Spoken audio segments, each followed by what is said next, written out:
বাংলাদেশের ক্রিকেটে ওপেনিং স্লটটি যেন এক মিউজিক্যাল চেয়ার খেলা। জার্সি কিংবা বলের রং বদলালেও বাংলাদেশের ওপেনিং এর সমস্যাটা যেন কোনো ক্রমেই পিছু ছাড়ে না। তামিম ইকবালের সময়টাতেও তার পুরো ক্যারিয়ার জুড়েই অপর প্রান্তে খোঁজা হয়েছে একজন যোগ্য ওপেনারকে।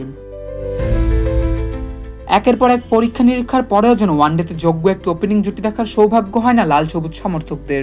বিগত 2 বছরে 20টি ওয়ানডেতে মোটে 8 জন ব্যাটার বাংলাদেশের জার্সিকে ওপেনিং করেছেন।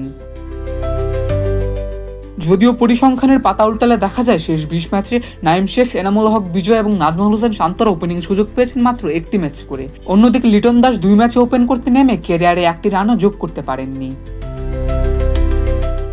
গত 3 বছর ধরে ওপেনিংয়ের রাডারে নিয়মিত নাম তানজিদ হাসান তামিম।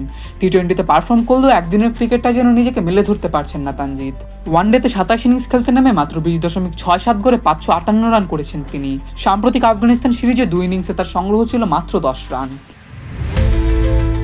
অন্যদিকে সৌম্য সরকার দলে আসা যাওয়ার মিছিলে থাকলেও সাম্প্রতিক পারফরমেন্সে নিজের প্রয়োজনীয়তা জানান দিয়েছেন। মিরপুরে ওয়েস্ট ইন্ডিজের বিপক্ষে ম্যাচ জয়ী ইনিংস খেলে রুফে নিয়েছেন ম্যাচ সেরার পুরস্কারটাও। দলে রয়েছেন আরেকজন ওপেনার সাইফ হাসান। এশিয়া কাপের টি-20 পারফরমেন্সের উপর ভিত্তি করে তার ওয়ানডে দলের অন্তর্ভুক্তি কতটা যৌক্তিক তা নিয়ে প্রশ্ন রয়েই গেছে।